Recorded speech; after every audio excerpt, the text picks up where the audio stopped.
Profit. ಆ 0 to hero ದಿವ್ಸನೂ ನೀವು profit ಮಾಡಕ್ಕಾಗಲ್ಲ. ಮತ್ತೆ ನಿಮ್ ಮನ್ಸ್ ಕೇಳಲ್ಲ. ಮತ್ತೆ ಇನ್ನೂ 4 ಗುರುವಾರ 3 ಅಥವಾ 4 ಗುರುವಾರ ಮಿಕ್ಕಿರುತ್ತಲ್ವಾ?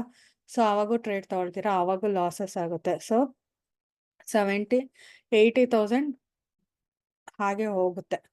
ಅಂದ್ರೆ ನೀವು ಒಂದು 10 ಕ್ವಾಂಟಿಟಿ ತಗೊಂಡ್ರು 70,000-80,000 ಹೋಗೇ ಹೋಗುತ್ತೆ ಅಲ್ವಾ? ಸೊ ಅದ್ರ ಬದಲು ಅನಾಲಿಸಿಸ್ ಮಾಡಿ, ಅನಾಲಿಸಿಸ್ ಮಾಡಿಬಿಟ್ಟು ಈ ವೀಕ್ ಎಕ್ಸ್ಪೈರಿ ಹಾಕ್ಬಿಡಿ. ಯಾಕೆ ಗೊತ್ತಾ? ಒಂದು ಟೆಂಪ್ಟ್ ಆಗುತ್ತೆ. ಈ ವೀಕ್ ಎಕ್ಸ್ಪೈರಿ ಅಂದರೆ ಕಮ್ಮಿ ಬೆಲೆನಲ್ಲಿ ಆಪ್ಷನ್ ಸಿಗುತ್ತೆ ಮತ್ತು ಒಂಚೂರು ಮೂಮೆಂಟ್ಗೂ ಜಾಸ್ತಿ ಪ್ರಾಫಿಟ್ ಕೊಡ್ತಾರೆ. ಆದರೆ ಪ್ರಾಫಿಟ್ ಗ್ಯಾರಂಟಿ ಇರಲ್ಲ ಅಲ್ವಾ? ಸೊ 2 ಮಂತ್ಸಲ್ಲಿ ಒಂದೇ ಸತಿ ಬರುತ್ತೆ. ಅದ್ರ ಬದಲು ನೆಕ್ಸ್ಟ್ ವೀಕ್ ಎಕ್ಸ್ಪೈರಿ ಹಾಕಿ, ಇಲ್ಲ ಮಂತ್ಲಿ ಎಕ್ಸ್ಪೈರಿ ಹಾಕಿ. ಆವಾಗ ನಿಮಗೆ ಸ್ವಲ್ಪ ಟೈಮ್ ಆದರೆ ಸಿಗುತ್ತೆ. ನಿಮ್ಮ ಅನಾಲಿಸಿಸ್ ಸರಿ ಇಲ್ಲ ಅಂತಂದ್ರು ಸ್ವಲ್ಪ ಆದರೆ ನಿಮಗೆ ಕ್ಯಾಪಿಟಲ್ ಉಳಿಸ್ಕೋಬೋದಲ್ವಾ? ಅಥವಾ